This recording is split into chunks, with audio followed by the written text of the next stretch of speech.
Hello and welcome back into this week's episode, shall I say, of the Broncos Europe Podcast. Once again, I'm joined by my trusty co-host, Mr. Kieran Moralee, who's sort of taking the reins a little bit more now. He's pushing me out a little bit as he's growing into his role. But yeah, great to have you on board.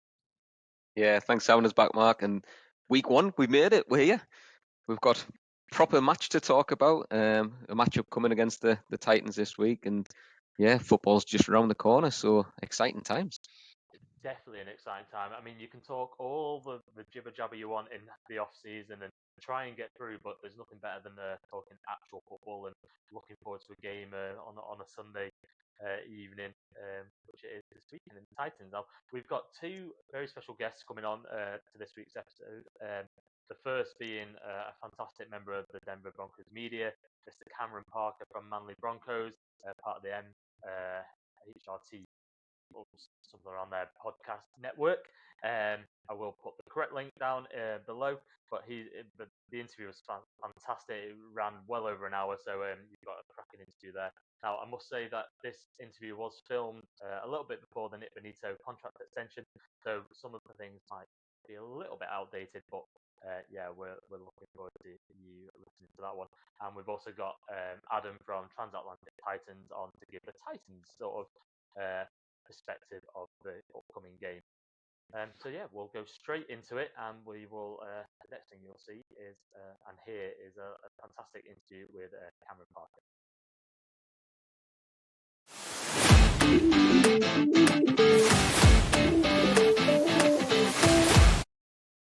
So joining the podcast this week is a good friend of Broncos Europe. We've been trying to get him on for the last weeks, months, possibly even years. But we welcome to the show. It's Cameron Parker, who's part of the Manly Broncos podcast, which is part of the MHRT network. It's lovely to have you on this week, Cameron. Yeah, like you said, it's been maybe a year, maybe even more than that. I mean, who knows? It's been in the works for quite a while, and it's definitely a good thing. I mean, I feel like sometimes with Bronco fans, they kind of have the thing to think that it's nationwide, and that's not a bad thing. But I think it also it spans worldwide too. So it's just like, because I mean, what is it? Even the column, right? Like he does the stuff for what is it? The Dublin to Denver podcast. Right, exactly. But I mean that also spans the NFL. So it's one where we are fans as much as anybody. Even across the globe. So and of course it makes it even that much sweeter when they're Bronco fans.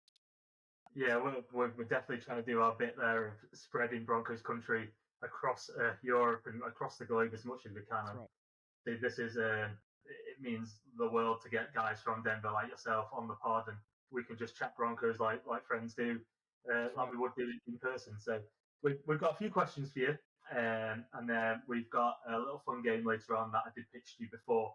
So we will introduce that later on, but. Yeah, we'll open it up, and we'll start with talking about the Broncos roster, purely because they've just finalised their initial 53-man roster and the practice squad. And just wanted to get your opinions on where you think the Broncos roster stands at this point. I think initially the first thing that right off the cuff is, and to be fair, it's probably one of the reasons why I made it so difficult, was the Broncos have the most continuity, like of turnover of any team that I can recall, whether it's in college sport, pro sports, and that goes for baseball, basketball, like any sport, or even soccer for that matter. Like the turnover just has been like well over 80%, and you rarely see that. And so for that, the decisions will be tougher, and everything. So, I think that overall, the Broncos did it about as well as they could. I probably have some nitpicks here and there, but I felt like they handled it about as well as they could. Obviously, they know more than I do. There's a reason why I'm sitting here and they're sitting over there, but I think if I was kind of nitpicking a little bit, I would probably say that, Calvin Throckmorton, I would have liked to have seen on the 53-man roster. But I think that's the part of it too that kind of like when you kind of sit back and you realize that, you know what, that's the 53-man roster after preseason number 3, the last preseason game. That's not going to be the final 53-man roster, possibly entering week 1 or even week 18. So I think we have to kind of put that whole reality check of like, it's not going to be the final piece of the puzzle, as they're kind of, gearing up for a Super Bowl run. So, like, Throckmorton is probably the one, that I would say maybe nitpicking a little bit. And as far as a surprise, I was surprised per se about, Lavelle Bailey not making it, but even then, it sounds like he's going to be trending upwards for the 53-man roster, it seems. So is it a really total loss? It seems like not that really. But I think that, overall, I thought for the most part they did pretty well. Yeah, I think with that camera, you're talking about it there. We don't see it. We don't see behind the scenes. We don't see everything that goes into these decisions. We can sit here and I think it shocked us more than anything, Mark, when we chatted about the draft, didn't it? Where there was, coming out of that day 1, day 2, I don't think many of Broncos country, Cameron, would have bet on the picks that come out, and then we're sitting now looking at this roster as a whole, going, well, yeah, this is shaping up to be, really strong, really good. Not the direction anybody expected. Jardine Barron in the first, we didn't, these kind of decisions, but we're there.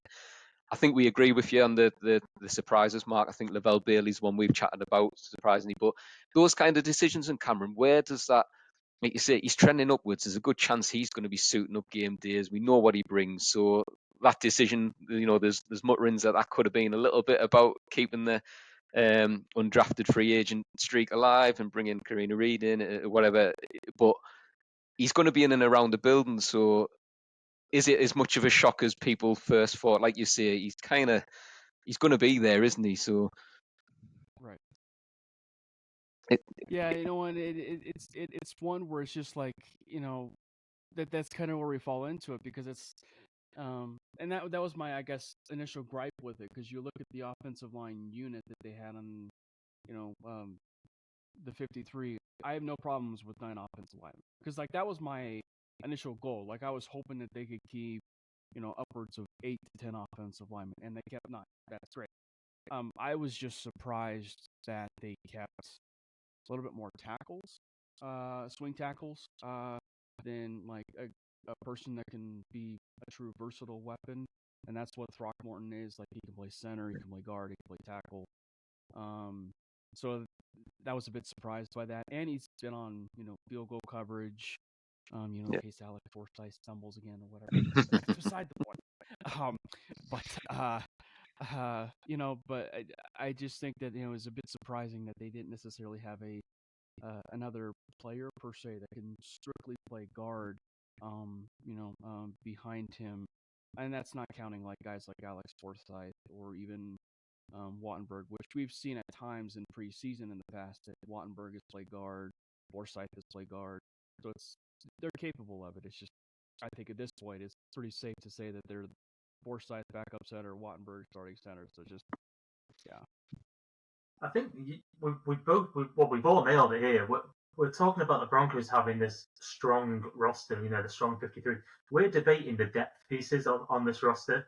We've got starters in every position. We're debating whether Lavelle Bailey, who is going to be a backup linebacker in this league somewhere, potentially even a starting inside linebacker, and Calvin Throckmorton, who is a backup guard / tackle inside interior lineman. It just speaks to, massive words to what Sean Payton has done on this roster. And, I think you're right. I think anywhere on that offensive line where we're a little bit weaker, it is the interior. Ben Powers is probably our weakest lineman on the starting, of the starters, alongside Wattenberg. But we are a little bit weaker on the interior. So, like you, I was a little bit shocked Throckmorton didn't make it. But all the depth pieces there are ones that they obviously believe in and want to develop. Like Frank Crum, apparently he had 3 offers, 3 teams calling for him before the trade deadline there. But just before we touch on the Week 1 game against the Titans, do what's the minimum that you would expect from the Broncos this year? Are we one and done in the playoffs? Are you expecting a little bit further in the playoffs? Is it Super Bowl? Or no playoffs? Where do you think we stand? Before we dive into that too, like we would be remiss if we didn't talk about a surprise of the Devon Bailey stuff, right? Like, but that goes to the depth too. Like, I think that because all of us probably expected 6 wide receivers, Bailey being one of them. Yeah. We definitely predicted that they'd keep 6 on the roster. Right, and so the fact that it resulted in 5 wide receivers, ended up being a pretty easy thing to figure out once they traded Devon Bailey, and the emergence of Troy Franklin and Pat Bryant being the sole reason why. As far as the expectations of like what I'm expecting, back when we did our season prediction on 5280, the 5280 podcast on MHRT, we kind of ran through our season prediction, and admittedly, I probably was a bit overzealous, on the prediction, basically saying, 12 and 5 or whatever. But I think the more I kind of think about it, as much as I think that might be their ceiling, is 12 and 5. As long as they hit 10 wins and they are in the playoffs, that's really all that matters to me. And obviously, because then once you're at that point, and it obviously is dependent upon how they are with that 10th win. Like, if, the momentum is trending upwards to where, it's looking really good for them heading into the playoffs. We know, and history has served well, that like, when the momentum is surging forward and forward and forward, that team is going to do pretty well in the playoffs. Like, they're going to win that playoff game. They may not go to a Super Bowl, but they're going to be well suited, and the Pistons are firing at the right time for them to be possibly winning that game. So I just say 10 is at least an okay spot for you to be in. I almost want to say comfortable, but like I think 10th is a 10 win is a good spot. 11th, obviously, 11 wins is probably where I would sit as far as the prediction right now. But I think that as long as they get 10 and they're in the playoffs, that's really all that matters to me. Yeah, and we were there as well, Mark, where we did our predictions. Was that the episode we had Mario on, or was it not? I think shortly after. And again, we said to Cameron, the orange tinted goggles come on a little bit. You're looking at it and you go, yeah, we should win that one. We should win that one. Looking at it, and you're right. I think we come out 12 and 5, and again we sat there going, is that a little bit too? Are we shooting for the stars a little bit too much? But as you say, it's a ceiling. It is achievable. Looking at where we were last year, the strength and the acquisitions, how we've improved over the off season. But yeah, it's one of those. We've got a young roster, and it doesn't take, like you said, the momentum's a massive thing, and sometimes it doesn't take that much to derail that for a week or two as well. So, but hopefully, get off to a strong start with the schedule that it is as it stands at the moment, and and then from there, like you say, you get that late surge, and it's game by game at that point, isn't it? That's all you need to be doing is winning one and on to the next. So, but yeah, looking at that first one, then Cameron, I suppose, is the Titans. Rookie QB coming in. A team that struggled in the main last year. Is this a good a start as any, or is this one of those slots on the schedule where is it a tripping hazard first game of the season? Is it what do you think about the matchup from Broncos standpoint? I will say, I think every player will tell you they always circle games, right? Like they always circle games that are always the most important. Sean Payton, I would say, is probably circling the first 2 games of the season, because I think that like the first, one of the first order of business for this Bronco team is they have to start fast. I don't think it's going to derail the season if they don't, but it's just like, but it's one if they start fast with these 2 games, and they're still a young team.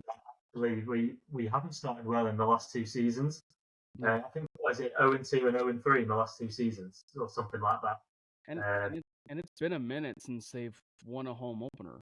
It's not even just Sean Payton. Like, it's been a minute since they won a home opener, or not a home opener, but the first game of a season. Yeah. So it's one where like they have to start fast. And with it being such a young team, as Sean Payton has said, it's like that's gonna be all the confidence in the world for them to start off because then you're 2-0, hopefully going into the Cincinnati game, and then obviously you have possibly all confidence going into maybe even Philly at that point. So I think that it's one where if they can be able to be where they're at going into the Philadelphia game, I think is ideal for them. Yeah, I think you're spot on there. We need that fast start. We need to keep the good times rolling as we start facing those tougher teams, and we want to be in as good a position as possible, really, when we do face up against those.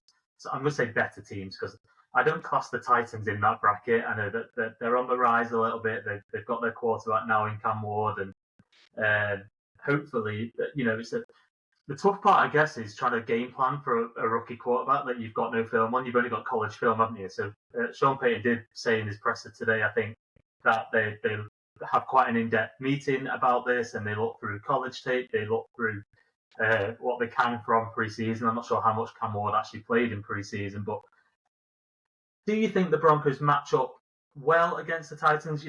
In those key areas, wide receiver versus cornerback or defensive backs, O-line versus D-line. Do the Broncos stack up well and have the advantages in those key areas? I do think they match up fairly well.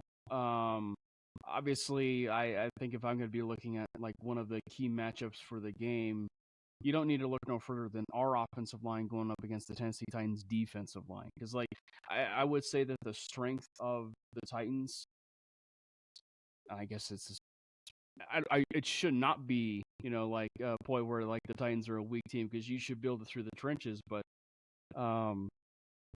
like the fact that they only have like the strongest part of their team really is the defensive line, and everything else, like they just have players at this point. Like, Yeah, they have pieces that are like over the hill at this point. So I think that the offensive line, the Broncos offensive line, going up against the Titans defensive line is undoubtedly the matchup of this game. If we can play like the top offensive line unit that we are, then I think we'll be okay. And I know we were talking about Ben Powers and Luke Wattenberg.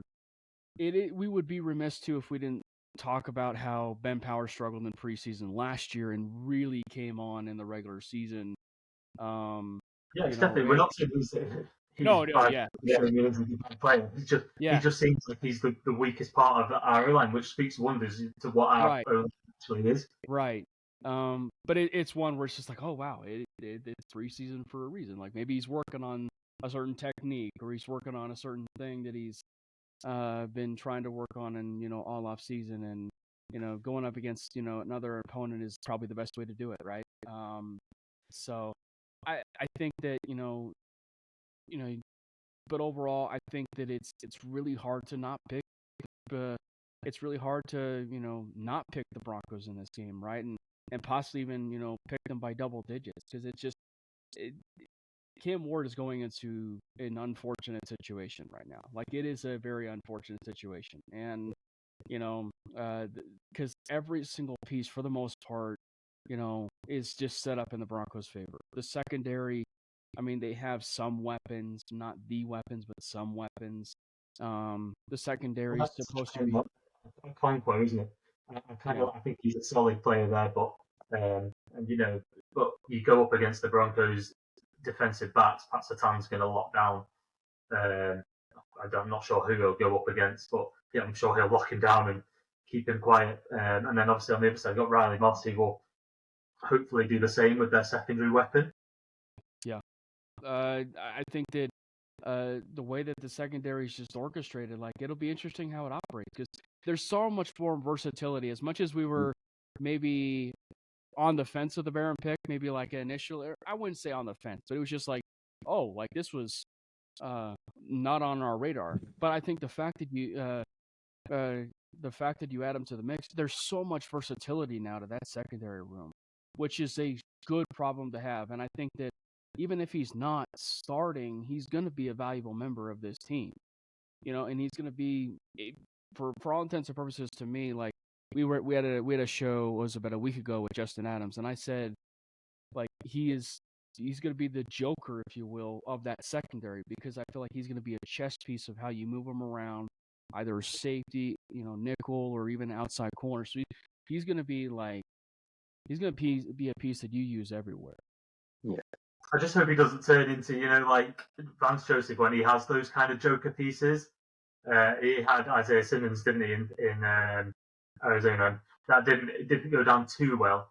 It didn't end up being, the dream pick that they all thought. It's a bit different when he's defensive back, but he does look like he's going to slot in at different places all over, and just depending on the situation. But yeah,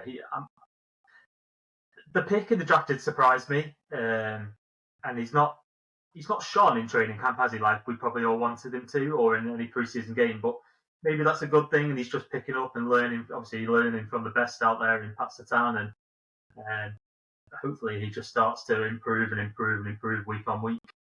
Mm-hmm. Yeah, for sure. So, I was going to jump off from that, Mark. So, with that one, obviously, we know the roster, the 53-man cut down didn't really offer too many surprises. 6 out of the 7 draft picks made it to the roster. The one that didn't, probably again, no surprises from, the pick when it was made, and we knew it was a developmental project. But going into that Titans game, I suppose the question was, you could look at it, we know we're going to see RJ Harvey featured quite a lot, probably Pat Bryant, but which rookie do you think we will see the most of, and which one will have that biggest impact, I suppose, in week 1, straight out the gate?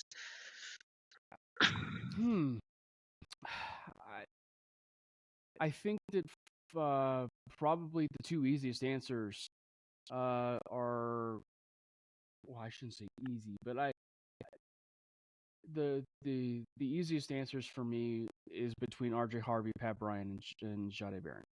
Yeah.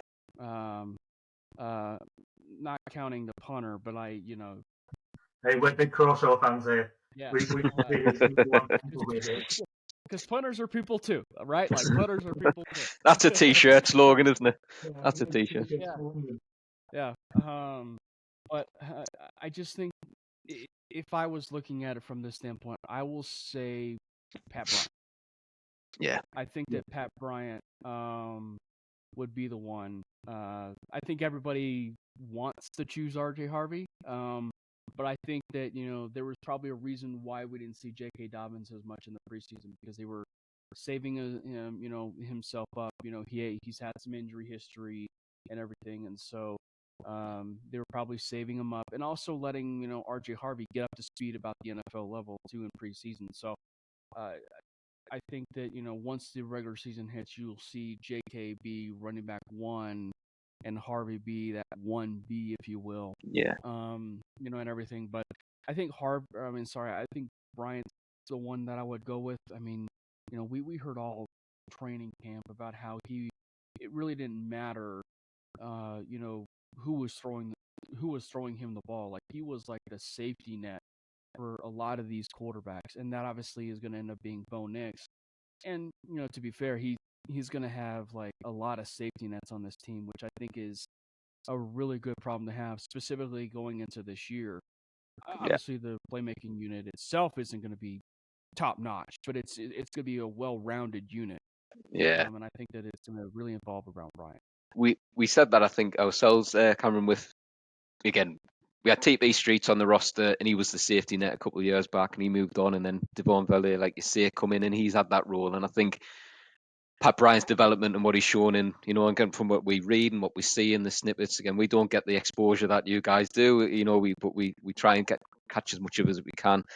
And it seems to be that his development has made way for that Valley move, because I think if he's not at that level you need him to be, like you say, and having that input from week 1, then, as we predicted, Mark, you're potentially keeping six on the roster, or at least you're trying to shoe on somebody else into, and I don't know who you would in that case in the practice squad. I don't think anybody would make it. So I think that speaks to his level and where he's at, and I think we agree with you. Obviously, the RJ Harvey one, Yeah, we would love it, but I think as Broncos fans, we just want to see that running back room going. Whoever's running the ball, you just want to see some movement in there on last year. Do you know what I mean? That's the if it's JK, if it's RJ, we don't care as long as it's moving this year. So, and I think Harvey's the easiest answer, which it's not a wrong answer. I think Harvey's the easiest answer. yeah, Just because of how bad the running back room has, been for the Broncos and everything. So I think it's like if we didn't have any qualifications there, I probably would say Harvey, but I think that to be a bit of a contrarian per se, not ever.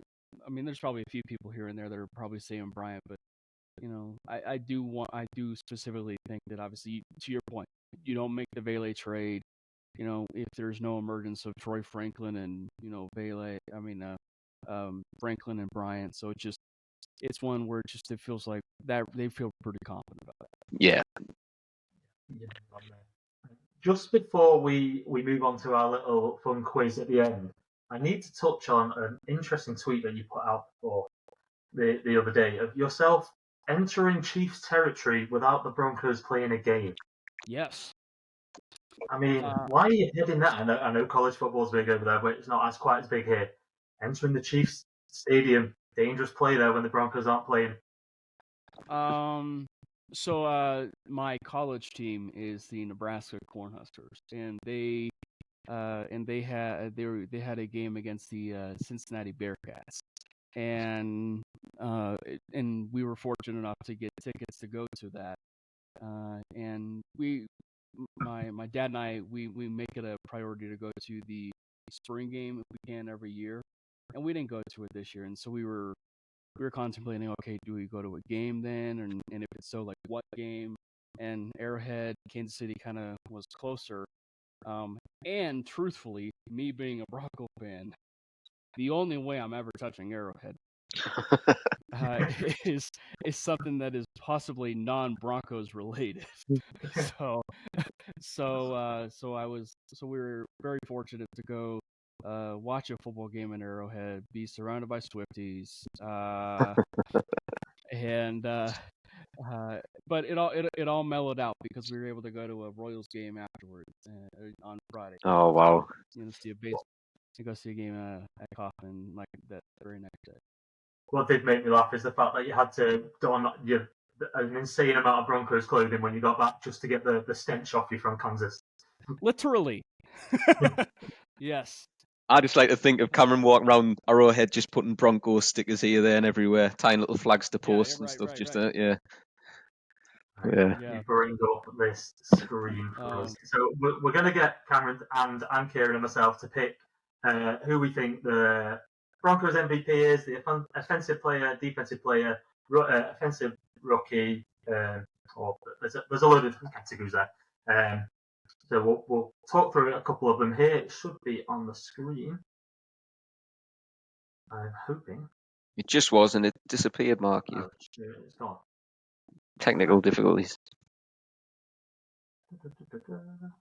Oh, I've just got Kieran live here. Sorry, technical difficulties. It's what the fans want, Mark. It's what the fans want. Sorry, fan. Yeah, the fans. We'll hit plural one day. Yeah, one day. Yeah. That should be there. Is that back on? Yeah, that's up now. What a profile picture that is. Okay, cool. Mm-hmm. That's the picture I was talking to you before about having donning as much Broncos thing as he could possibly wear.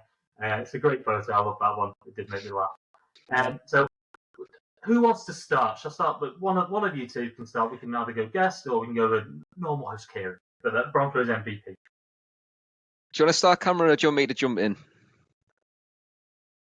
Why don't you jump in? I'll jump in. And this one I was torn, and I was hoping, well, I still am hoping that we might see, that QB second year jump that would hope from Bo Nix. Not that he wasn't great last year, but just see that bit more. But I'm hoping that our boy on the defensive side, Mr. Nick Benito, just keeps improving, and I'm going to put him down for a monster season this year, and he's going down as my MVP.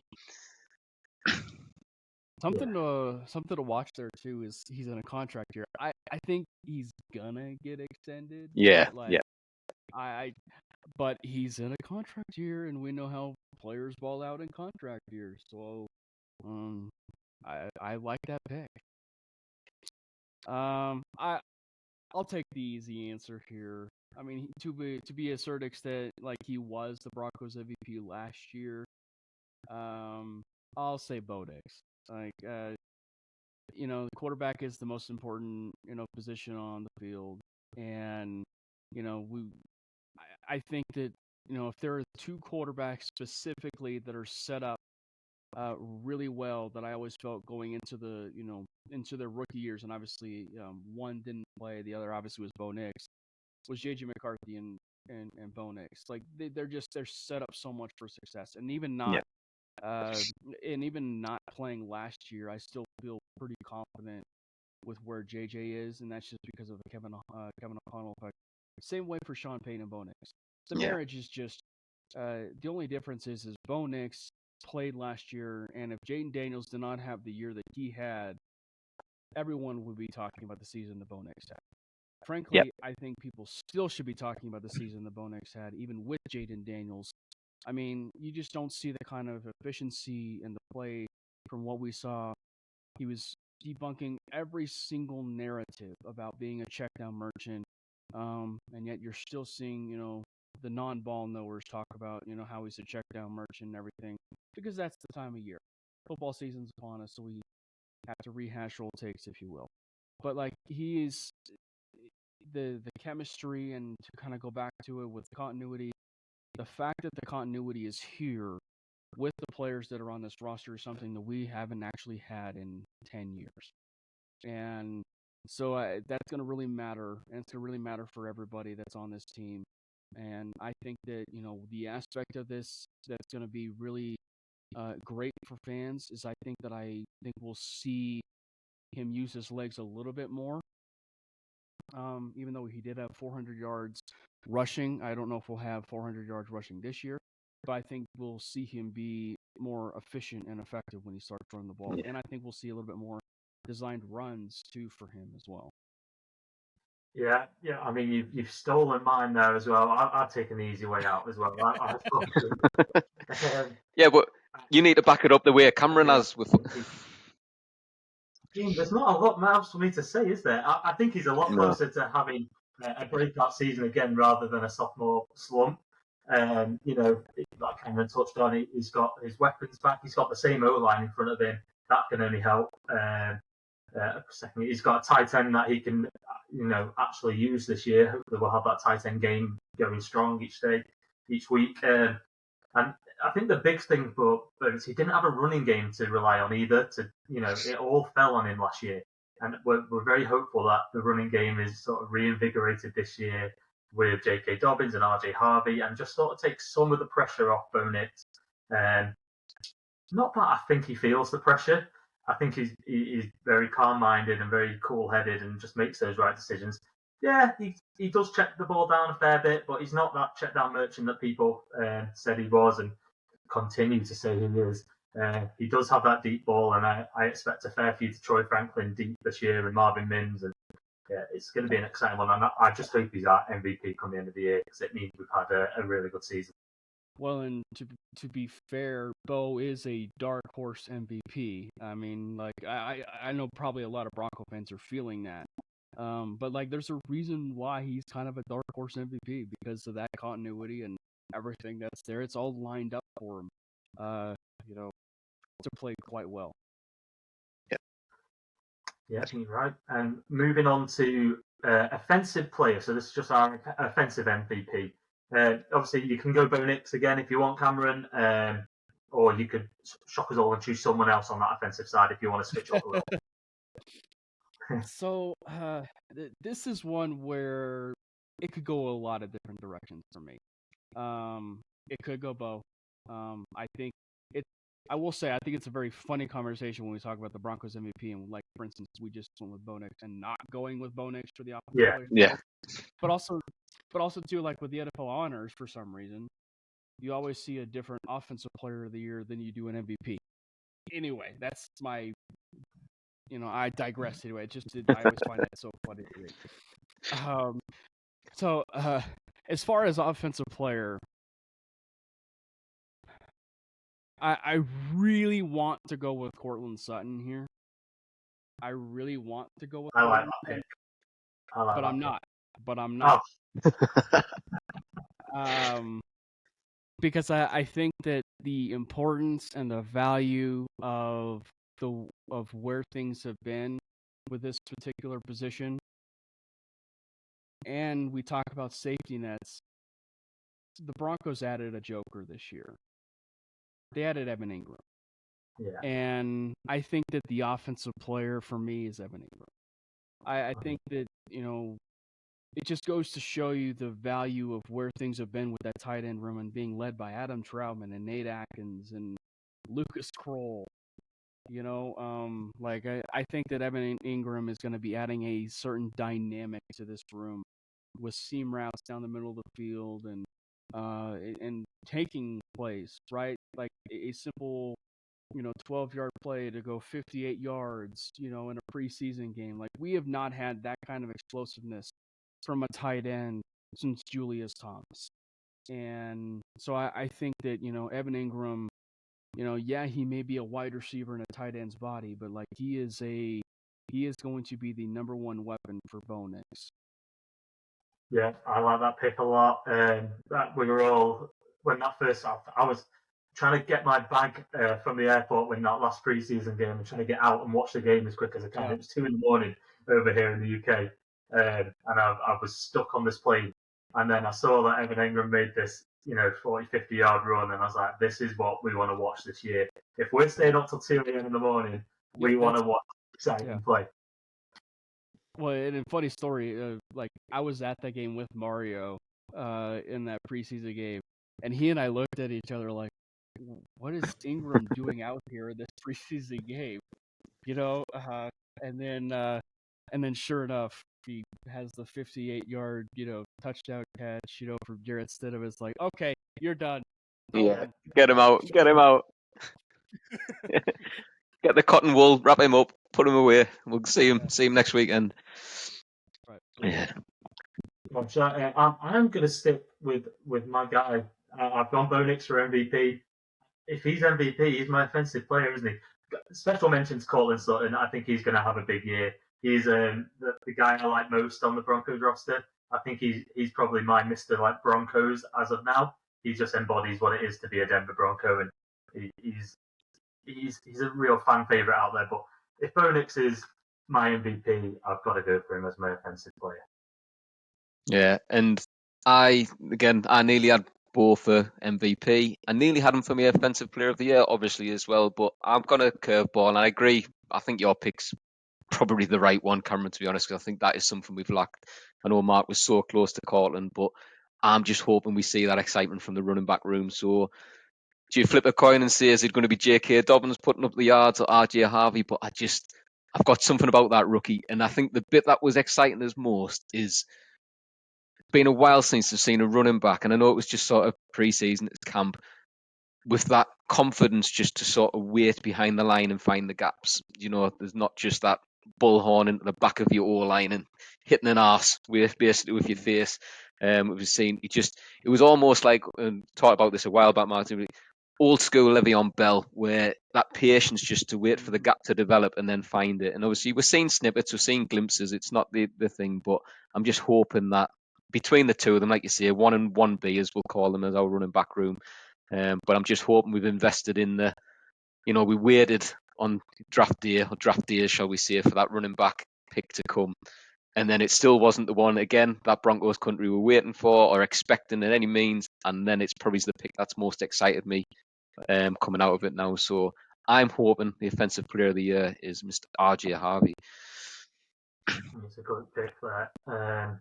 I got to say, I respect that pick a lot because, and if that's the case too, like R.J. Harvey being the offensive player there, that means at some point he will take over the running back one duties, which I think maybe at some point, and some people are expecting that, say mid-season, end of season, like he probably will be taking that over. Like that is such a really good pick, and I really have to give you credit too, because I've not heard a lot of people say the Le'Veon Bell comparison with RJ Harvey. When I was coming and looking at his like draft profile, Le'Veon Bell was the one I was looking at because I think everybody was going Kamara or Sproles Yeah. or the the low hanging fruit, if you will. But Le'Veon was one that I kind of latched onto because you do rarely see a player basically just stop, Yeah. kind of see how the holes develop, and then be so quick and shifty to hit it. And Mhm. he may not be like the top end speed, but he can get there pretty quickly. And Yeah. I think the part that I think once it gets to that point, we saw a brief glimpse of it in preseason, is Sean Payton finally has a player that he can actually call Kamara type plays for, Mhm. and that being RJ Harvey. And that's going to pay so much more dividends going forward for this team, and specifically with Bo having that kind of value at the running back position. Yeah, agreed. Yeah, it's exciting times, isn't it? On that Broncos defensive side, we've not had that for many years, and we're sort of ramping it up from last year. And hopefully, those the defensive players will start to click. We'll move on to defensive player here. I'll start off as I've gone. I haven't gone first yet. I'm going to go with the guy who's just got himself a brand new contract, Mr. Zach Allen, on the defensive line. He had a stellar year last year, that earned himself a big contract, and he's just a player that we can't do without on that. I mean, that defensive line is nasty. You've got Zach Allen, you've got DJ Jones, and you've got Jonathan Franklin Myers, who obviously is playing for a contract as well. And when you pair that up with the outside linebacking room, yeah, you've got pressure coming from everywhere, haven't you? He managed 8.5 sacks last year. I don't have to hand the amount of QB hits he will have had or the amount of pressures he will have, but he just makes that impact that lets everyone else shine around him as well. If he doesn't get the sack, someone else gets there. I just think he's going to be in for another big year. He's got his contract. He's got his money. He's playing with freedom now. I hope he's a Bronco for a long, long time. And yeah, I'm going to go with Zach Allen. Why don't you go, Kieran? Well, I mean, I've got to go Nick Bonito on this one just because he's my Broncos MVP. But me and Mark's chatted about this a fair bit, Cameron, and that success, I think, for Nick Bonito is somewhat, he's got to be getting Zach Allen a nice gift, I think, each year because, or last year especially, because I think, again, how disruptive he is as a D lineman and the pressure that he brings, it opens up those avenues at times, for Bonito to just do what he does best. So I think as a pairing at the moment, that it is quite formidable, isn't it, is what we're looking at. And again, I could have quite easily picked Zach Allen myself. You cannot look beyond PS2, you've got some everywhere, that defense. If we're not ranked first come the end of the season, it'll be a bit of a shock. I think we've got to be up in that top, conversation again. But again, I'll do the typical go with my MVP pick is I kind of sort of pick a different one. I'm not going to do what you've done there, Cameron, and do it because I think in my head I went, if he's got MVP, he's the defensive player of the year. But yeah, it makes a ton of sense. Yeah. But I just I can see the argument, I can see why, and like you say, there's different rewards and stuff. But I could easily pick Mark's, Right. I could have picked mine, and I could probably pick another handful, to be honest. And it was just So you could go in a lot of different ways. I'm sure Cameron's going to go another way here. But you never know. But I we should probably preface this whole defensive player we probably feel like the defensive player on this team of the year is Pat Surtain because it's so I think that it's just the way we're looking at this team is the team is so deep, right? Yeah. Because I think we all feel like there was a reason why Pat Surtain won defensive player of the year, but the defense is so deep overall. Like there's a reason why we're kind of giving the other people its time for recognition and love and everything, and then being ascending player. So it's no disrespect to Mr. Defensive Player of the Year himself, Pat Surtain, right? It just goes to show you again how deep that defense is. So I think for me, it is between the trio of PS2 and Benito and Zach Allen for me. I think Pat Surtain is the low-hanging fruit because I think he's the smart answer for any Bronco fan that you're going to be talking to. But I think that, when you look at it, like we're talking about just this defense in general, like they're just so deep across the board, and they are such a talented defense across the board, where they could be a number one edge rusher possibly on some teams, or even Zach Allen could be a number one D tackle, an interior defensive lineman on many teams. I will go with Nick Bonito. I think that Nick Bonito is an ascending player. I think he's a fast rising, ascending player. I think that he adds a certain element to his game that we don't see often with a pass rusher, and that's his coverage ability. And we saw that relative, to this year with, obviously it wasn't a pick six per se, but like he should have had 2 pick sixes. But like you don't see that often, and the play recognition for a pass rusher is really good, and I think it's just because of the fact that PS2 rubs off of him, and the defense in general with the high IQ that they play with, it just rubs off on everybody, and he's got such a quick get off, like, Yeah. and he's so quick. He's got incredible bend. Like he has had, I can't remember the certain statistic or whatever, but like he has had one of the highest pass rush win rates in college football. Like for, I believe it was like 10 years or something like that. And we know that those types of players, it's like in basketball, right? Like when you are a high efficiency rebounder and can rebound the basketball at such a high clip, you're going to succeed at that level and that type of place in the NBA, right, or in basketball. When you can successfully win at the line of scrimmage with a high success pass rush win rate, you're gonna play pretty well on on those types of situations.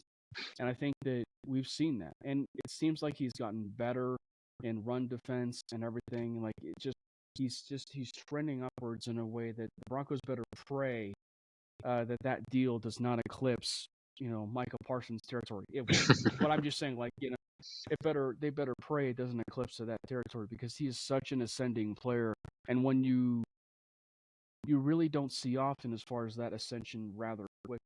And back to the coverage point, I think that I would be wrong if I didn't mention this. He had been doing some of this in college. I think people need to remember that. Like at Oklahoma, like there were times where he was being used as a QB spy. He was being used in coverage. Like he was being used as kind of like a Swiss Army knife of times of that pass rush unit at Oklahoma. Much to a certain degree of like Micah Parsons, in college. And so I think that it would not shock me in the least to see that ascension continue still in that area. So like, would it shock me if he had another pick six this year? Absolutely not. No, absolutely not. I think Seems to be. You mentioned his get off there, didn't you? It just reminds me of Von Miller's get off. It was, it looks like he's offsides every time he gets off the snap that quick. Yeah, he's going to have a big year, isn't he? Fingers crossed he's playing for his contract. Whether he gets it before the season starts, I doubt it. But I'm hoping it's nowhere near that Micah Parsons money, because that is a lot of money a year. Mm-hmm. Yeah, 1,000%.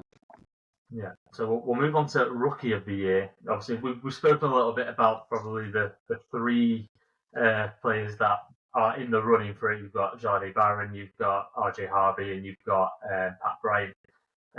Kieran, do you want to go first on this one? Well, I feel like I need to change my answer now, Mark, because my board's starting to look very boring. Because how do I not pick RJ Harvey when he's the offensive player of the year? So let's. There is a sneaking punter on the roster. Yeah, well, I'm gonna put a different spin on it. Then I'm gonna look, and I think there's names, and to be honest, it's not a name that we've mentioned yet, and he's get a special mention. He's not going to get my pick, but one I'm quite excited to see how he fits into the rotation, and maybe his contribute on special teams is Q Robinson, because there's a lot of chat from what we've seen about how well he's adapting and how explosive he can look as well. So, want to keep an eye on there, but not my Rookie of the Year. I think I will pivot on this one and give it to Mr. Pat Bryant, and just seeing him being that sort of addition to the wide receiver room, as Cameron alluded to before, the sort of Mr. Reliable, our Tim Patrick of old, our Devon Valley of last season potentially, and just one that will come in and move the chains and be a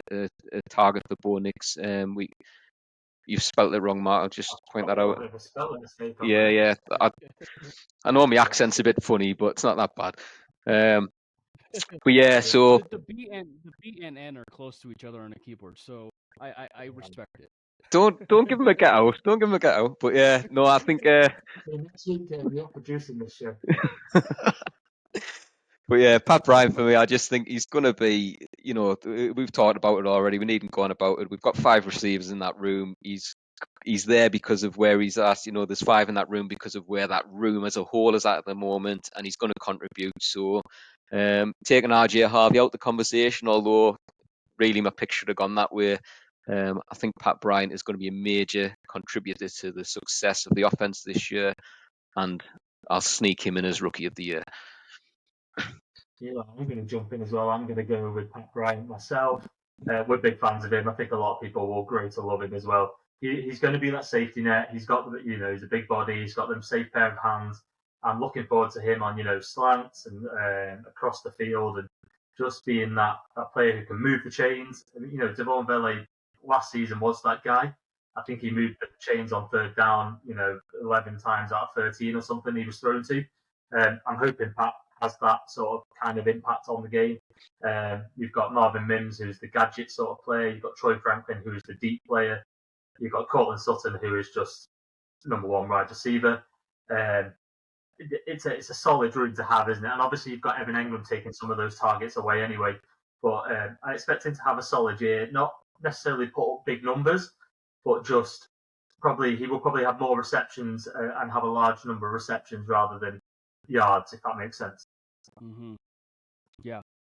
I think it makes a lot of sense, and I think for me, I probably will take the RJ Harvey route. I think that for any Broncos fan, like I think it's really easy for us to say just how valuable the tight end position and running back position would have been if they had a tight end 1 or possibly a running back 1 on this team. Nationally, I don't know if it's getting the same love, necessarily as far as like that type of view. And we need to talk about it more because I don't think people realize what the impact of like an Evan Engram or an RJ Harvey, J.K. Dobbins is going to have on this team. Like it's going to have, I think, such a bigger impact than I think the people nationally realize. So having RJ Harvey being that dynamic player in the passing game, right, and a player that they can use in any situation for running between the tackles or dipping it outside. Obviously, he needs to learn some things about when to dip it outside, when not to dip it outside. He's a rookie. That's going to come with reps and experience. So I'm not really worried about that because he's quick. He's quick. He can change on a dime. So I'm not really worried about that overall. And he seems like a really smart running back too. But I think that it's the one where we're talking about a player who collegiately, if Ashton Jeanty does not have the year he has in the Big 12, then RJ Harvey is having that kind of love and consideration, as far as, with everything that he was able to produce. And like we're talking about a player that had one of the more productive, like explosive plays in the country too. Like, I mean, we're talking about a player that could take a ball to the house, like a running back that can take it to the house. And like maybe Jaleel can do it a certain point, but I still feel like he's very limited, within that running back room. RJ Harvey can lift the ceiling of that room and lift it overnight. And I think that from what we've seen in training camp, he's done that. So it would not shock me to see him have 1,000 yards of scrimmage, this year. I'm not saying he's going to have the Alvin Kamara rookie year because I think Kamara had like 1,500 yards plus, like scrimmage or whatever his rookie year. I think if he has a season like that, something's gone wrong with J.K. Dobbins, and I don't want to see that. Well, that or R.J. Harvey's just playing at such a high level that it's just impossible to get him off the field. But I think that, like, there's just the fact of, like, how he's going to be able to change the offense and change it to where it's going to go to a level that the Broncos offense has needed to be in for the last 5, 6, 7 years. Yeah, I think obviously all solid picks there for our rookie of the year. There's some good candidates there, isn't there, as well? And obviously, Kieran mentioned Corey Robinson. I think he's going to have a really good year. And he can just sit behind the players in front of him and learn, and he'll get his chances, obviously. And I think he is an under-the-radar one to watch for having a really productive season. Jeremy Crawshaw, he could be the guy out there.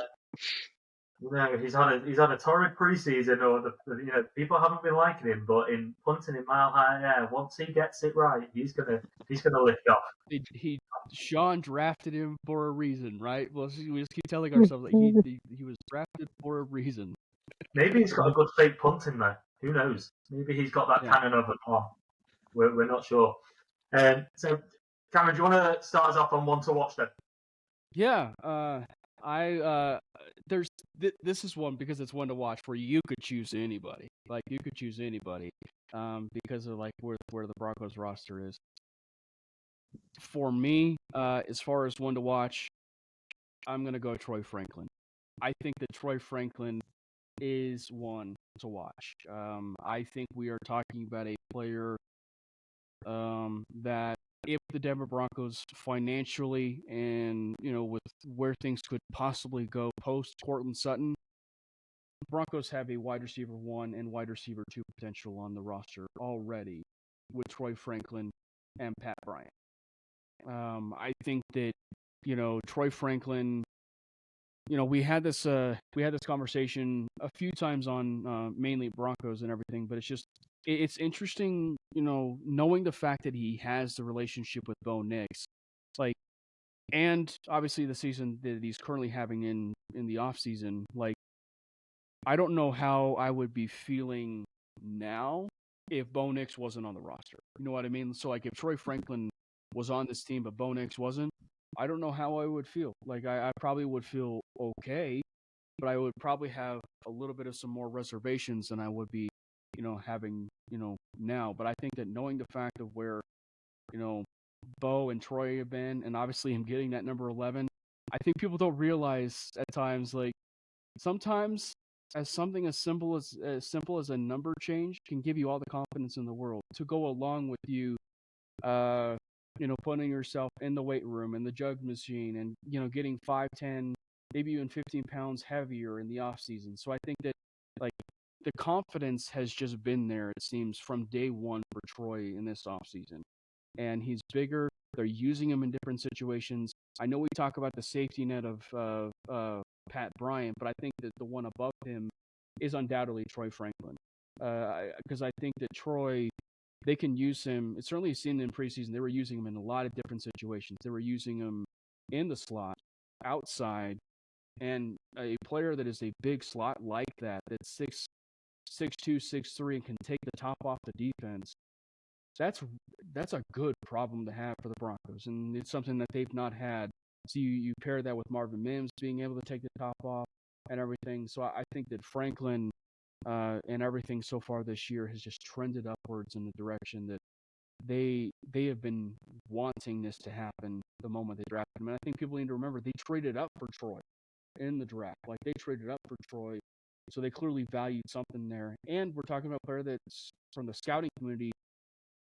Granted, the valuations are across the board, but some people had him as a first-round pick. Myself included was worried that the Kansas City Chiefs were going to draft him. So I just think that, like, there were some that had him a first-round pick, some that had him as a third-round pick. So I think we are going to possibly see the bang for our buck here when it comes to Troy Franklin. Yeah, I won't speak much on Troy Franklin because I know Kieran had him down to discuss at this spot. I'm not sure if he'll change his mind now, but I know he's come out in his little media presser thing, didn't he, Troy, the other day, saying that touchdown catch against Buffalo in the playoffs really did his confidence a world of good. And he's probably been the best player to watch this off-season and training camp. And hopefully he's in for that big year. But Kieran, are you going to stick with your guns? Yeah. Detroit? And I'm just going to say ditto, because how do I better what Cameron's just broke it down there? But he was my pick as well, Cameron, for a lot of the reasons you've said. And you're right, it's one of them. He was a big investment last year, and sometimes they pan out, sometimes they don't. And there was that fear last year, wasn't there, that it wasn't clicking, it wasn't there. But I don't think it was to the point where we're ever thinking that it wasn't going to pan out. It felt like last year wasn't the year, and they put the time and the investment in there. And again, it speaks volumes to the fact that the wide receiver room is 5 wide receivers deep and only 5 wide receivers deep, with few options sort of sitting on the practice squad as well, I suppose, when we're looking at the depth that's there.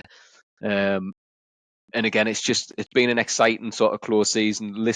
Hearing the stuff from training camp and pre-season, and like you say, the different ways they're using him, some of the explosive players that we're hearing and seeing that coming out there. So hopefully that connection, like you say, with Bonix, it's there, it's improving, it goes from strength to strength, and it just adds a different dimension, like you say, to that room. We seem to have now a wide receiver room that covers most bases. It's not as sort of two-dimensional as it has been in previous years. Do you know what I mean? Especially with Marvin Mims sort of coming and hitting his stride middle of last year and back end of the season. So, yeah, it's just going to be, for the first time in a long time, it feels that pieces are starting to fall into place, and we're actually going to see some really exciting offensive football this year. And he hopefully is one of the key pieces for me to watch in that this season. So.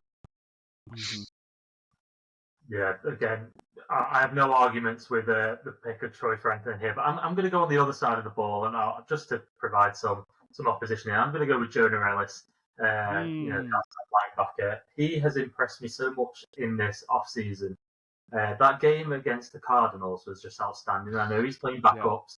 I know it's pre-season, but he was lights out. He was in that backfield on every snap he played.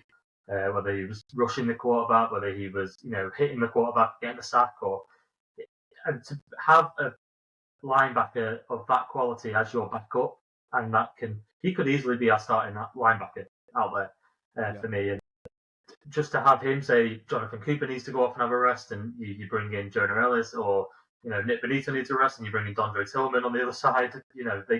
They will all have multiple sacks this year. I'm hopeful that they'll all have 5-6 sacks this year, just because I see them rotating them quite a lot. They can all play the run, they can all rush the passer.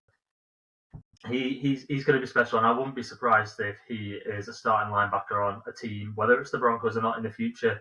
But at some point in his career, he will be a starting linebacker of NFL quality. I think he's going to have a really good season. I'm excited to see him progress. It seems like it's in Ella's blood too, because his brother Caden is one of the best linebackers in the NFL with the Atlanta Falcons, and and to be fair, like when we talk about breakout players on the offense and defensive side of the ball, Franklin and Ellis are numero one when it comes to offense and defense, and so you're not wrong here. And Ellis, I think, is a player that would be a starting edge rusher on a lot of teams. And I think the Broncos at this point will probably not have as high ceiling of an edge rusher room that they've had since 2015.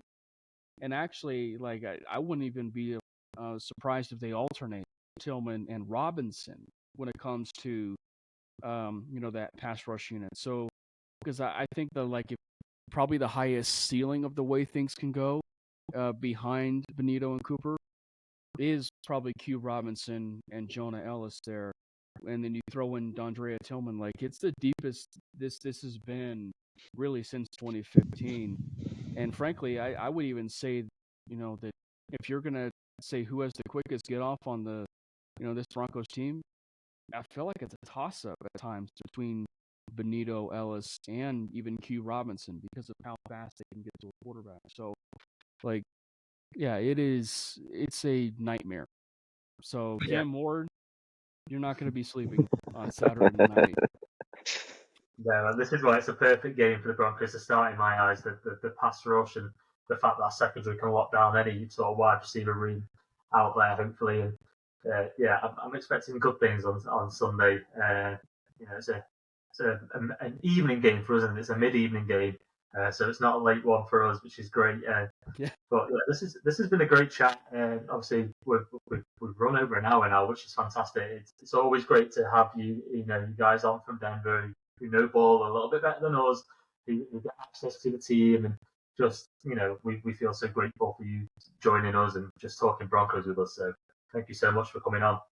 Oh, I appreciate you, and like we said at the very top, like this has been kind of in the works for maybe even a little bit more than a year, and I always love talking about the Broncos, and specifically like I've always been a big proponent of either hopping on someone else's podcast or doing crossovers at some point, and so I've always been a big proponent of that because like I think at the end of the day, like we're a family, man. Like we are a family. I mean, we may see things differently, but what family doesn't see things differently? You know what I mean? And so so I think that it's the part of the way things are. So I think that because I think the Broncos always like bring people together, and that's been the beautiful part of it for me is like doing these podcasts has been bringing you guys like Mark and Kieran to basically interact with me now on the Broncos social media and everything. So we're a family. Yeah, I think you're bang on there. Broncos country is really it's not just those based in Denver. We're worldwide, and we've probably got one of the sort of most strongest fan bases across the globe, really. And then but so for anyone who follows us that might not necessarily know where to find you online, do you want to plug yourself away and tell them where to find you?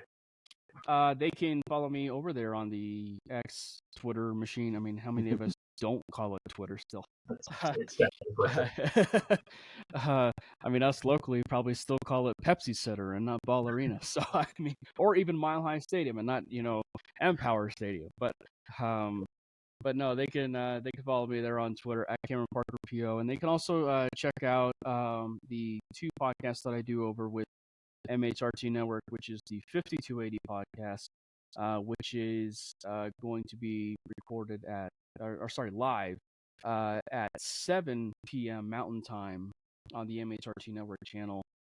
And then on Wednesday we do our show every 7:30 Mountain Time over there, which is our mainly Broncos. That's the one that I'm that's kind of like consider my baby, if you will. And so make sure you hit that subscribe button for the MHRT Network YouTube channel.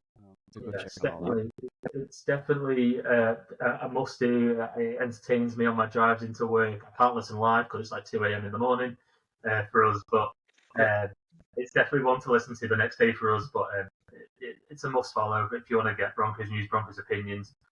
It's just so well produced and a very, very good listener. I don't know about you, Kieran, but I've thoroughly enjoyed having Cameron on, and I hope we get the chance to talk to you again and get you on soon. Yeah, just appreciate everything, Cameron. It's been a great chat, and like you say, as Mark said, just appreciate the knowledge and everything that you bring. And again, it's great for us just when we can touch base and we get that insider knowledge. It feels we're getting that little bit more expertise in our chats, and it just and again, selfishly, it helps put our little Broncos Europe network on the map, right? Because you guys have the pull, you have the draw, you have the knowledge that people want to.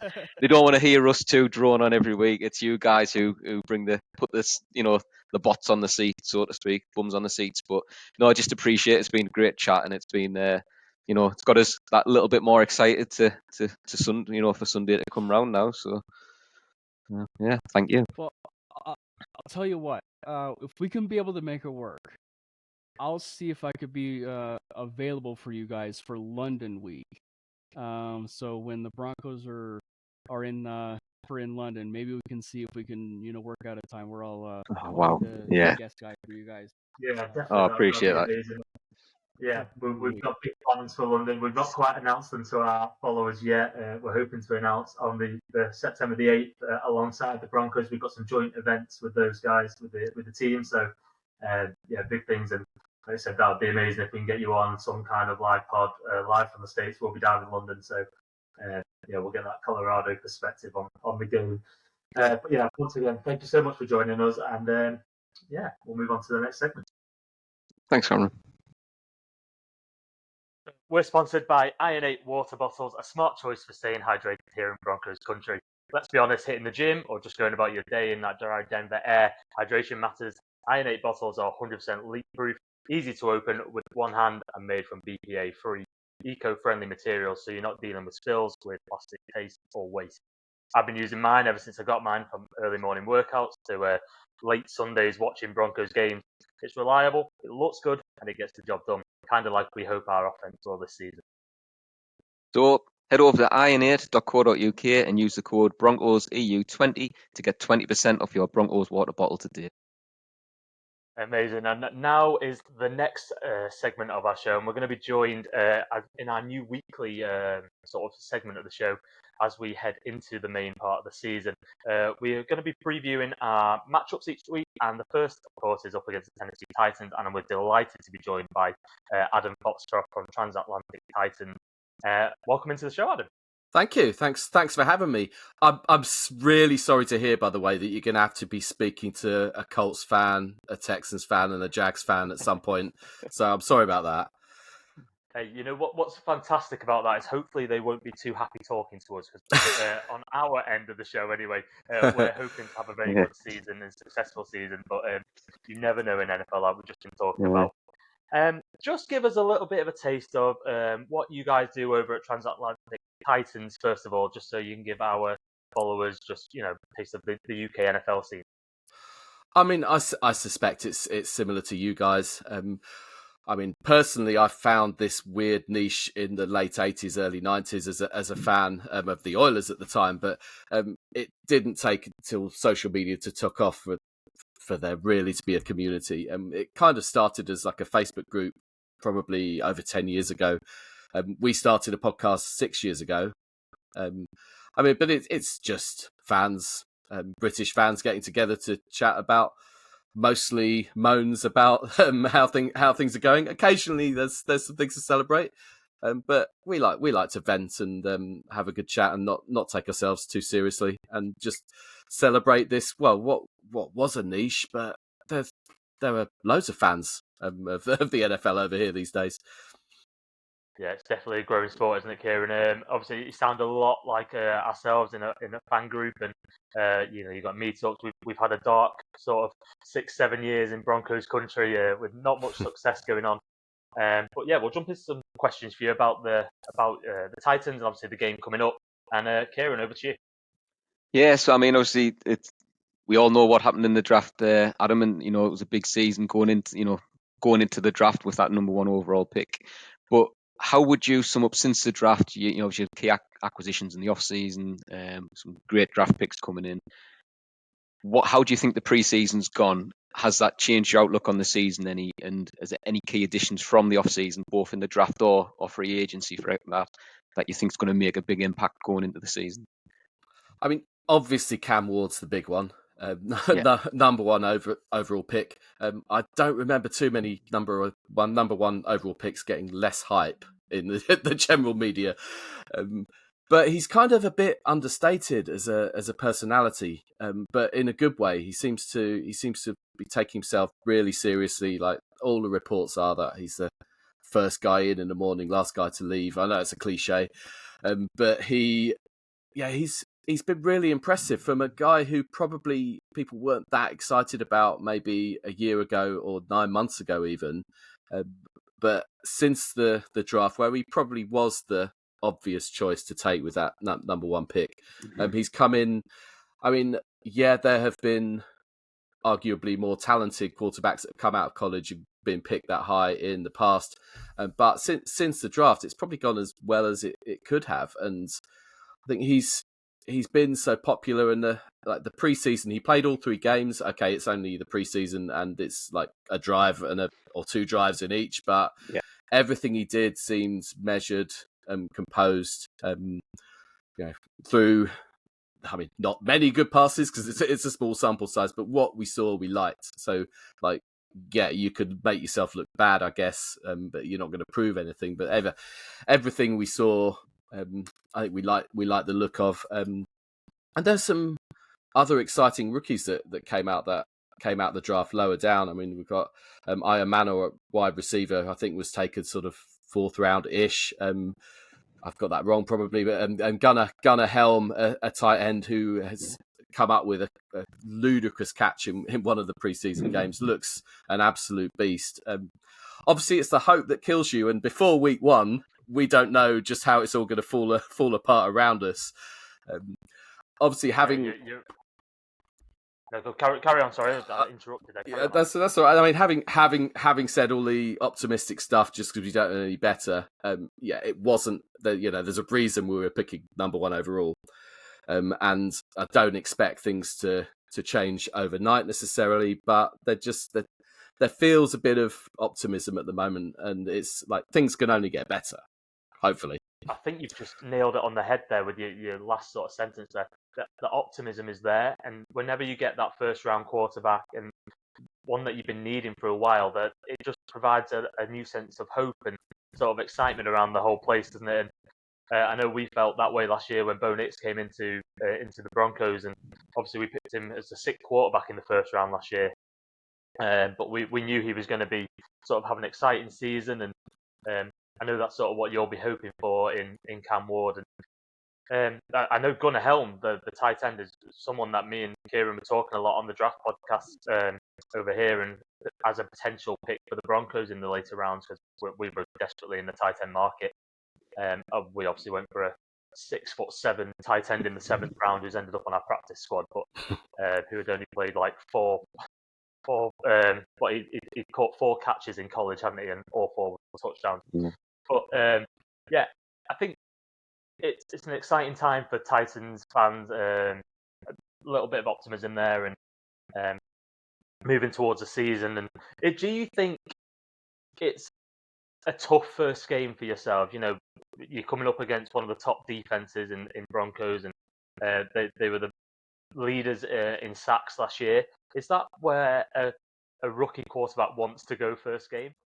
Absolutely not. I mean, obviously the schedule is like the teams you play across the season is done for you, and then whatever supercomputer decides on what order the games are going to be. If I could have picked from the 17, it's probably bottom of the list, going to mile high of what I would choose, especially against that defense. And yeah, as exciting as Cam Ward is, there were big question marks with the offensive line last year, and we know what happened with Will Levis, but there were some mitigating circumstances. Now, we've had injuries there, but a lot of the O-line has changed in the off-season. Now, change, you think, well, it should improve things, but we don't really know until we see how they're going to go. But what a test first up. For them, and if Cam Ward's running for his life, which he might be for some of that game, it's going to be potentially a bit of a wake up call. Blind optimism is perhaps better in if we're home against the Saints first up, but that trip's not an easy one. Let's be honest. No, and on that, Adam, I think we'd outlined that key matchup potentially is your little revamped O-line, shall we say, against the Broncos D-line, and on that, I think that's, I think we're in a slightly stronger position personally, purely from the fact that not the acquisitions you've made, from what we're reading, is that they've not had a lot of player time. They've not, there's not that time for them to have that cohesion, that gelling, through pre-season. From what I've seen from the Titans sort of media and things, that some big acquisitions. I think was it Dan Moore was like an £82 million deal and things like that. But have they had that chance to gel? And there's probably, again, optimism there that is a unit that will get better as the season goes on. But as Mark's saying, is that Broncos one? Is it just a little bit too soon, us coming in, or you coming to Mile High? And yeah, I think you've nailed it there. Probably is. But the optimism, as you said, Adam, we've had this merry-go-round out, Mark, haven't we? We've had a QB carousel, as you're aware, Adam, and I think the dreaded QB carousel videos on every channel going, and it's dreadful to watch as a Broncos fan. Yeah, and I think the little bit optimism we got most recently was when we did the Russ deal. That's when we thought, oh, hang on, is this? And again, it was more pain. And now we're finally there, and that optimism, it's that, like you say, every year, that's the bit that kills you. We sat here every pre-season going, this is the time, this is it now. But you have to as a fan, don't you? You have to. You do, yeah. We sit with our orange tinted goggles on, we say every time. That's what we're sitting here with. But you do also get that bit, I think, Aaron, and you're probably getting it now, where you feel like there is just that little bit of change in circumstance, though, where actually the optimism's probably is not unfounded now, and there is something to grow on, I think. And you've got your QB of the future, hopefully, and he's, like you said previously, if he's first man in, last man out, doing everything right, in that little window that you've seen doing things right, at this moment, that's all you can ask for, isn't it? That he's conducting himself professionally and showing that willingness and eagerness to try and get to the top of his game in the NFL as early as possible. So it's going to be an interesting test in reality, I think, isn't it? It's going to be a lot closer than I think bookies and the likes at the moment, but they're making out, I think. I don't want to sound defeatist about this game, but like a good defeat wouldn't necessarily be the worst outcome for us. Yeah. Would you say it's like a free hit for you? Maybe, yeah, maybe in a way. I mean, the initial reaction won't be, of course, because every fan base expects to win any matchup regardless. But say for example, I mean, this might jump ahead to something to any predicted score, but say we score 3 touchdowns and lose the game. I don't think I'm going to be too mad. If you've seen glimpses then of your quarterback of the future, haven't you? You've shown the offense can move the ball, they can score. You've gone to a place that is notoriously hard to play. The fans are going to be loud. You're going up against one of the top 3 defenses who've got the same coordinator in charge. The Broncos have the offensive line are all the same. They've got a quarterback in their second year. I didn't mean free hit in a way that it's a certain loss, if that makes sense. No, a swing. We've got nothing to lose, I think is what. Yeah. No, I get it. Yeah. I think national media, isn't it? Sorry, Mark. I say national media they are pegging the Titans as underdogs, and again, that's a shock for us, Adam. That's not something that we've had for a while in terms of being, favourites in going into matchups. And even last season, when we were sort of hitting a vein of form, we still weren't. We're still going into matchups as second favourite and such. So. But I think these things take a while for the media and fans to react. Like there's always a perception of it's the Broncos. Like our mentality is, what did the Broncos look like last year or 2 years ago? It takes sort of a while for that all to catch up, and it doesn't matter who you've got on your roster until you string consecutive seasons together. Almost people don't take you seriously. But I think in your case, they absolutely should this year. I think so, and I think you're right with that. I think it does take a while. We always get the insight. Local media is brilliant in comparison to national, because the national are the ones who are not often playing that catch up and on it. But last year, I mean, there's some great media in Denver that we get that insight, and you can just see again the optimism and the growth coming, from the stuff they're putting out there, that it's on the it's a trend in the right direction for us as fans. So, and then the national media catches up. But yeah, it's good. And like I say, I think but for me, I think week 1, again, not preempting any scores or anything, Mark, if you're going to ask us for a prediction soon, but I still think, because you guys have got some pieces to settle in, and you've got a lot of new acquisitions, but we still just got a second year quarterback ourselves, Mark, who barely touched the ball pre-season. We've got a new running back room, the likes. I think there's going to be a few teething, niggly problems on our side as well, and I think it'll probably be a bit closer than what media at this point of this fixture probably is guessing it's going to be. Personally, I'd love to see otherwise. I'd love to say that we're gonna, it's going to be double digit difference, but I honestly don't think that's what we're going for. The spread's currently sitting, I think, at about 8.5 points, which is one of those sort of iffy ones for me. I never usually like going for something around that, because the spread never favours anyone, really. I mean, no matter who I bet on the spread, it goes against me. But 8.5, that it's just one sort of field goal from distance. Anyone can kick a field goal from a long way away now, especially in mile high air with the altitude. And do you see any sort of key matchups? Where are the key matchups from the Titans against the Broncos for you? And then we can sort of go back and forth on this a little bit. I mean, I kind of feel it's the side of the ball that we've talked about is the key. It's how well our offensive line can shape up against that stellar defense. The other side of the ball, don't know so much. I kind of trust. Well, from what we've seen from Knicks last year, I kind of trust the Broncos to make enough stuff happen on that side. I think we're a bit, you can. Where are the Tennessee Titans strong on their entire roster? Where you could write it on the back of a postage stamp. Really, it's the cornerback, defensive backs. Our secondary's not too bad, but pass rush, there's not much there really in terms of depth, especially on the edge. So if Bo Nix, as I suspect and I fear he might, gets time in the pocket, he could do some damage. The Broncos running game, I don't know. We'll see what happens. Yeah, likewise, yeah. Yeah, it's sort of brand new this year. The Broncos running back room has been revamped. We've got the rookie running back RJ Harvey, he's sort of this electric sort of speeds guy, isn't he? And Kieran in the previous segment just sort of likened him to a bit of Le'Veon Bell, and he sort of waits for the gap and then he'll cut back and he'll find that gap sort of late on and then just burst upfield. And he looks electric, but we've not seen much of him in pre-season yet. No. And then we've obviously got the veteran in J.K. Dobbins, who's proven but coming off an injury last season.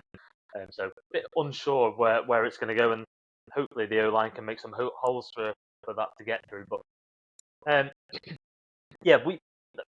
you've got a couple of former Broncos as well on that defense in Draymond Jones and Cody Barton. Cody Barton, you signed to a big deal, which the Broncos were sort of never going to get into that range of money for Cody Barton. But he was in impressive form for us last year. I don't know how much of him you've seen. I mean, that was a big position of need for us. So paying someone like that made a lot of sense. I mean, you could obviously know more than I do about him. It's encouraging to hear that you're talking highly of the guy. That should be good. Jones, I don't know as much about. I mean, again, positions of need. Draymond Jones is sort of the one made famous in the Russell Wilson deal. He went the other way. He was one of the 3 players that went the other way to Seattle, and then we chose to bring Zach Allen in the same position, and the two's careers have gone sort of opposite ways, and Zach Allen has just ascended, and Draymond Jones has sort of not produced as much as he was probably hoping to, and I think this is his rebound sort of team now, and his chance to prove that he's a very good player, because on his day I was going to say for us, initially, Adam, very positive. It was one of those players that, it was a big deal, and I think we're chucking the farm at Seattle, just to get Russ across, and into the camp. But Draymond at that point was a key player for the Broncos, and then, but like Mark said, luckily for us, that deal's panned out in terms of the Russell Wilson side didn't by any means, but with the moves we made after, I mean, Zach Allen's been an absolute beast for us, and tied him down to another deal this year. But yeah, again, 2 solid pickups really. One from the year before actually that could be key to a lot of things this year from the ex-Bronco, Lloyd Cushenberry, who missed a lot of last year with injury. He's coming back, and this is again another key piece on the offensive line, and that fingers crossed this pans out. He was a player that the Broncos, I think, wanted to keep around, and it just came down to the cap side of things, and obviously you had a lot of cap space at one point, and we're willing to pay him, and he's a quality player on that. Like, he probably would be our starting centre now. He's probably better than our starting centre, Luke Wattenberg, but I know the Broncos were very high on him. Again, good to hear. Filling you with confidence here. The way you're going to pick your score in just a second. I'm not sure I'd go that far, but we'll. So yeah, we're moving towards the end of this. So just 2 more questions here. If you have to pick your one player of the game that Broncos fans should watch out for on the Titans side, who would that be? I mean, I briefly mentioned it. I mean, there's Cam Ward we've talked about. That's too obvious an answer, though. Elik Ayamanor, the rookie wide receiver I mentioned. Now, he's obviously actually, our receiver room's quite well stocked going into this year. Calvin Ridley, who I think is generally underrated. Tyler Lockett, a pickup from the Seahawks, has strengthened that. Also, Van Jefferson. But I just got this gut feeling about the rookie who'll be sort of third or fourth on our depth chart going in. But there's a vertical threat. There's just a threat all over the field from him. Don't expect to see him on every down, but I would, maybe look out for one or two big flashy plays from him. Yeah, I mean, the speedsters are always good fun to watch out for, aren't they? It just takes one player on a sort of a vertical route and they can light up a stadium. Obviously, he'll be going up against one of the best secondaries. Pat Surtain will hopefully be locking down either Ridley or Lockett, defensive player of the year there. And on the other side, we've got Riley Moss, who had a sort of a standout sort of season, start of the season, didn't he, last year before an injury. And then he came back against the Cincinnati Bengals and got absolutely torched by their ridiculous wide receiver room in his first game back. But yeah, so Broncos fans need to watch out for Elik Manor. We're going to go for pronunciation. I mean, I'm not going to do any better. One player I actually do like for the Titans, I always draft him in fantasy, and I don't know why, is Chig Okonkwo, the tight end. Yeah. He's just a solid producer, isn't he? Yeah, he is. He's not entirely... Well, to say he's unpopular is unfair. I think he had a really quite flashy rookie year 2 or 3 years ago and hasn't quite reproduced that since. But no real reason for it. Maybe this is the year he turns it on. I mean, I like him absolutely. But he I think it's sometimes stuck around through some hard times in the last 2 or 3 years. Yeah, and I think we've had similar, Mark, and we've had a couple of tight ends that we've come in for. Oh, they're electric, they're athletic, they're game changers. You know, Greg Dulcich, we had Albert I'm not even going to pronounce Albert Orbels to keep it there. But we put that down to the bad QB play and play calling for the last 3-4 years, and it was almost a little bit like the Cortland Sutton deal that we've just wrapped up. It's like his service to the Broncos through some really difficult offensive years, you know, as a football team. Underperformance weren't necessarily on him as a player. And I think we've had a few offensive players and a couple of tight ends definitely that have fallen foul of that. But then they do go on to other teams and don't seem to, you know, make that breakthrough either. So maybe it's more than that. You know, we just see glimpses of this as football fans. But maybe it's just not all on Okonkwo, and I'm a bit like Mark. For some reason, if I see him there, and I'm looking for a tight end in the draft, seem to pick him up as well. So that can only be a good sign for you, Adam. That's got to fill you with even more confidence going into it now. For some reason, I keep picking in a lot of my leagues. I picked up Evan Ingram, so I don't know what that says. Well, we're just supporting each other at this point. Don't trust our own guys. Friendly. Yeah, exactly. So we'll move on to the picks then, and we'll start with Kieran on this, I think, and then we'll move over to yourself before I make my final sort of pick. But picks and predictions on scoreline. Yeah, I think for me, I do think it's going to be one of those training wheels need to come off a little bit for both teams. I think it'll be a bit more errors in it and a bit sluggish, than people are expecting.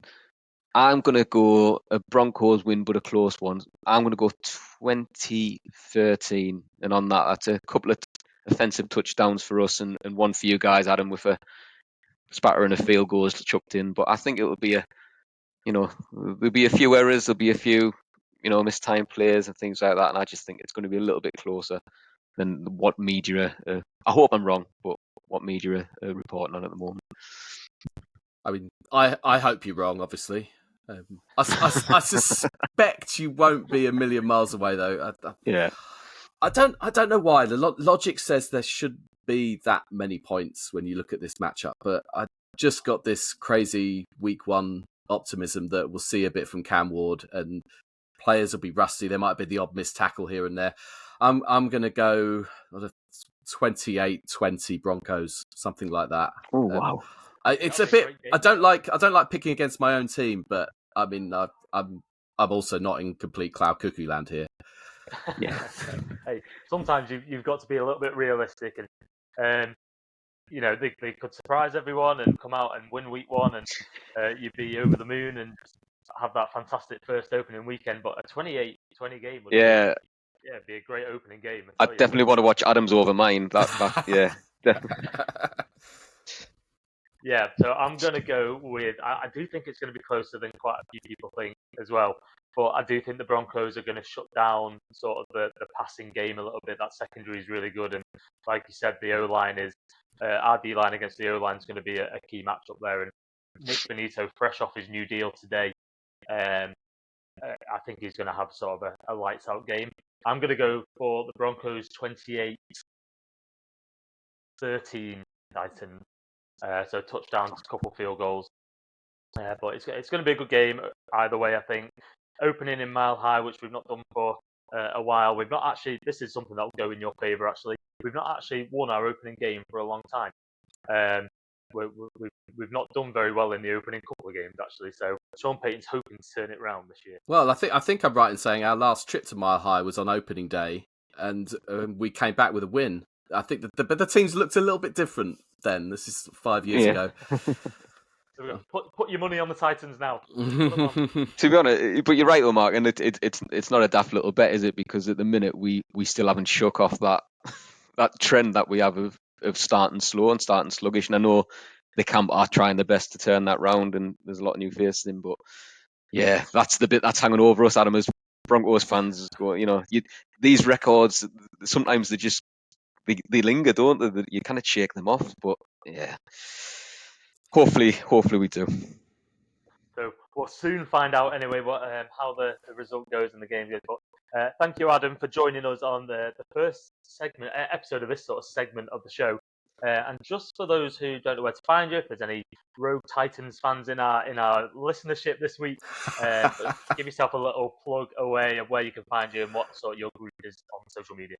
If you're a Titans fan and you're listening to this podcast, I'd like to think you've listened to ours as well, or you've got this slightly wrong.